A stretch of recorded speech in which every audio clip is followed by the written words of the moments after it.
It is the week of round one, Sainers. How bloody exciting, hey? It's been too long. I hate the off season. It has been far too long. The wait is almost over. A couple of days, a couple of sleeps, and we're going to wake up and we're going to be walking to Marvel Stadium, 45,000. Round one against one of the biggest clubs in the land in a big game to set up our season. And God, it's going to be exciting. So really excited to do this Saints TV Weekly. There's some big news that's dropped in the last couple of days, so we're going to go through that.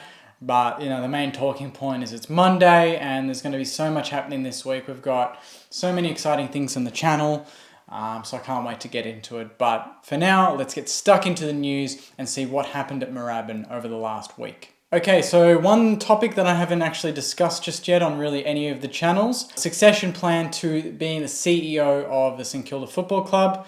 Current CEO Matt Finnis has announced that he will be wrapping up from that position at the end of the 2022 season, and with that is obviously question marks on who will become CEO, but it's going to be Simon Lefleen, who is currently the COO of the footy club and very well respected and done a great job, and that was announced by Andrew Bassett last week, and I honestly think it's a great decision.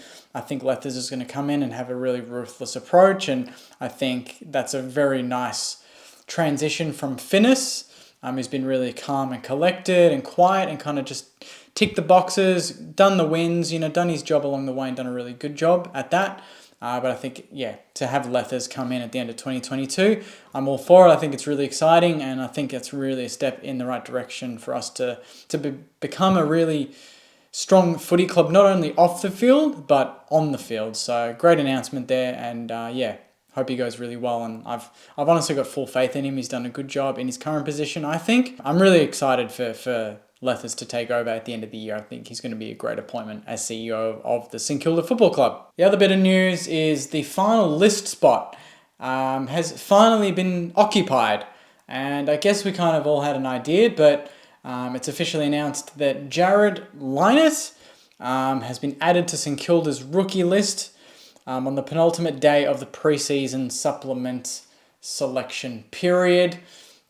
He's from Port Adelaide, or delisted from Port Adelaide after 20 senior games at pick 42 in the 2017 rookie draft. He really impressed me when he played in the intra-club game a couple of weeks ago, and I think he's got some X factor to him, which is surprising for a backman, but he's got a bit of swagger. He's a great kick. He's a booming kick, as we saw in the intra-club when he kicked a long goal.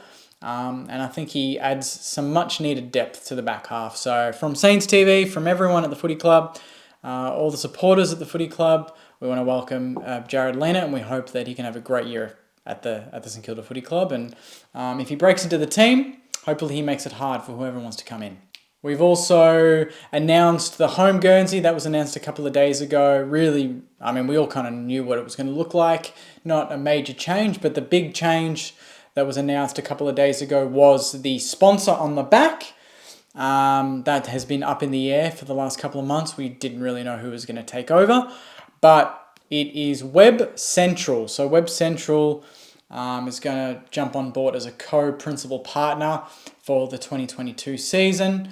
Fun fact with Web Central is Jay Salter, who I believe is the marketing manager or marketing director at Web Central, is my old boss. So great to see Jay get on board and get Web Central on board on the jumper. I think that's really cool. It's a small world when you know someone that's part of that. It looks quite nice on the back. I think their logo is quite subtle. It doesn't really take away from RSEA or, most importantly, the numbers and just the St Kilda branding.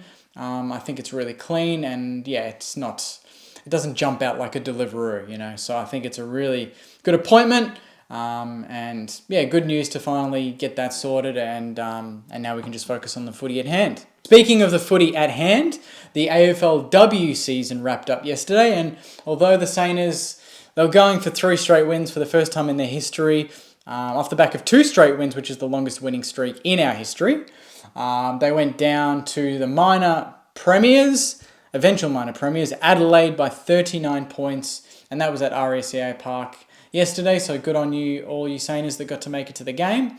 I unfortunately could not, but for the most part from what I saw, the girls really pushed the best team in the competition.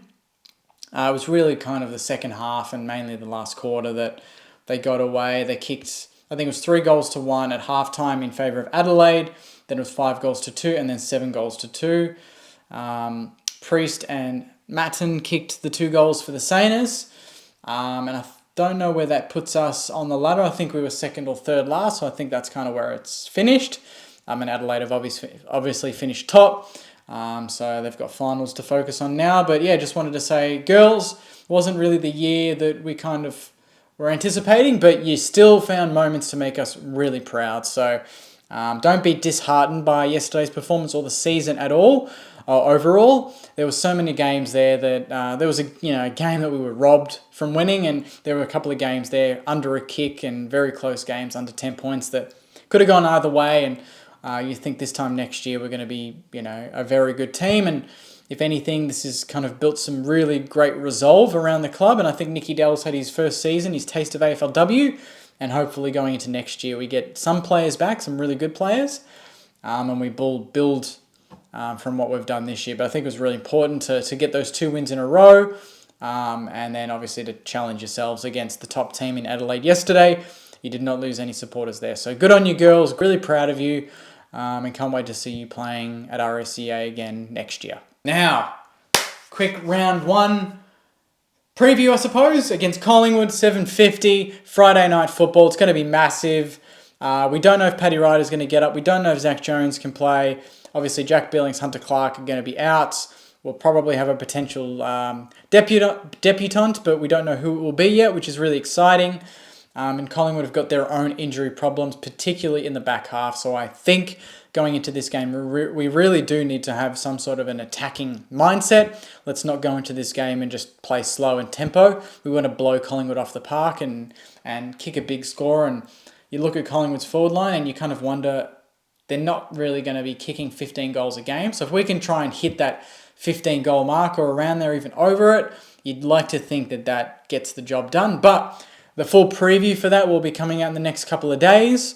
If the teams are dropped on Wednesday night, I'll be doing a live preview as usual. But if not, and they come out on the Thursday, I will be doing a recorded preview, which will drop on the YouTube channel on the Wednesday. So stay tuned for that. But yeah, that'll be the full preview, and we'll talk about matchups and the game in more detail then. And a quick little plug, Sainers, the Saints TV podcast. I know a lot of you are really keen for it to kick off and have been messaging me nonstop the last couple of weeks about when it's coming back. It's coming back, and it's coming back with a bang.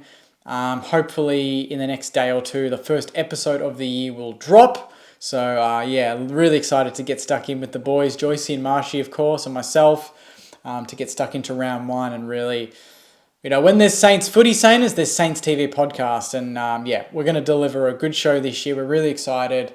A few changes to it and to the structure and whatnot. But yeah, we can't wait to get into it and deliver a really good podcast for you, because we all know you love it and we really appreciate your support as always.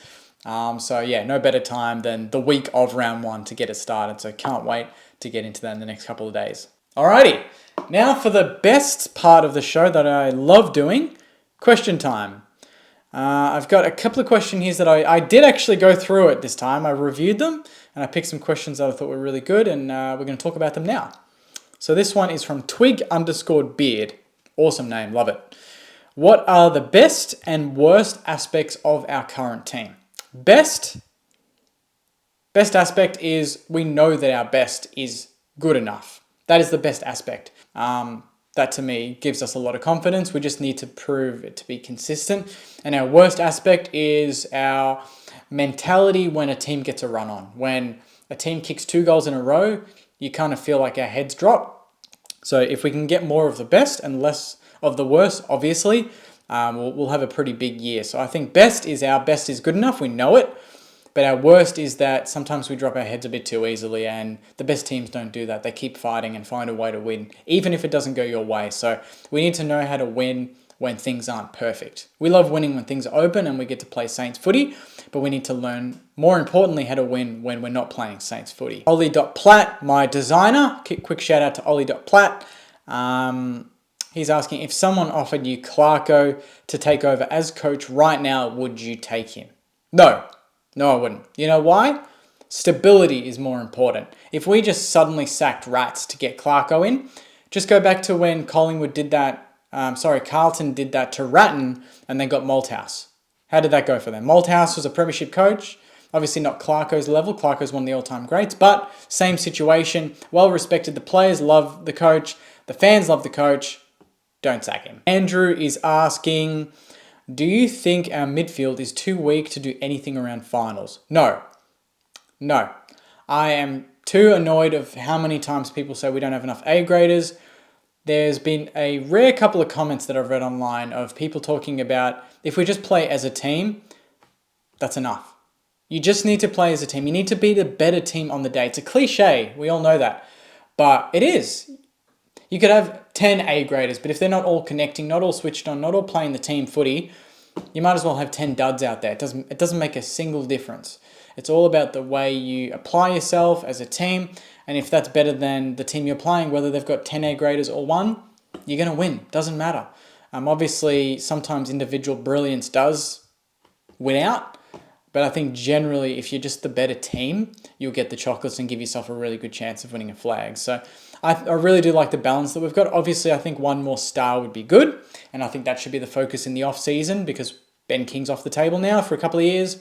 But I think, generally speaking, I think our midfield is good enough. If we've got Gresham, Clark, Billings going through there, Higgins can go through there, Zach Jones fully fit. Both our rucks, I think, is a point of difference to other midfield that have A-graders. So I think what we lack in A-grade talent in the midfield in terms of like ruck rovers and centermen, I think we make up for it in spades in our ruck stocks. Polt288 is asking, what would you class as a successful year? Pretty simple one. Finals. That is a successful year. Top 8. If we don't make top 8, to me, it's an F, it's a fail for Rats, it's a fail for the team, and there's no other way of putting it. There's no way that you can not make finals and somehow it's a pass mark.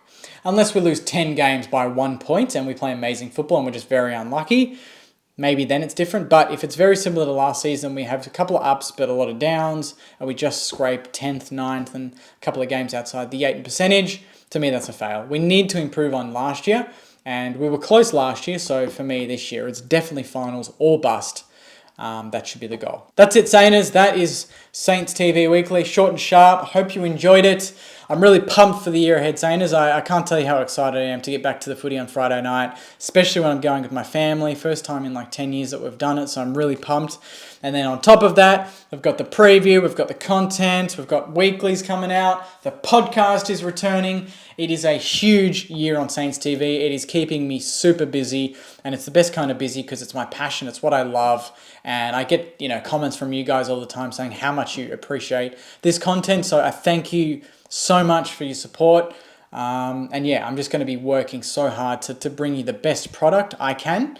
And to add to that, fan cams at games with Marshy, that's something we're planning to do, whether it's round 1 or in round 3 in our next Marvel game. I don't know, but hoping for round 1 we get everything sorted and we can get some fans on camera at the game, after the game, during the game, whenever, and just keep the fan content coming because it's so much fun, and I love just pumping up the club when the media obviously don't do that. So appreciate your support, Sainers. I'll leave it there. Again, if you're watching this and you're a Saints fan or you're not, you'd like it and you enjoy it and you haven't subscribed to the channel, just hit the subscribe button. We've clocked over 3,060 now. It's just growing by the day, so really excited for that. Obviously podcast tomorrow, so you'll find that on all of the streaming platforms tomorrow night is the plan. Merch is out, the website's buzzing, Facebook, Instagram, we're at Saints TV Pod now is our username. That's changed for this year, so at Saints TV Pod if you want to follow us on all of our socials. So enjoy the rest of your week, Sainers, and I'll see you in my next video, the preview for round 1 against Collingwood, and then you'll see me after the game for a live review, hopefully to talk about a big win. But until then, guys, enjoy the rest of your week, and as always, go you mighty Sainers. See you guys.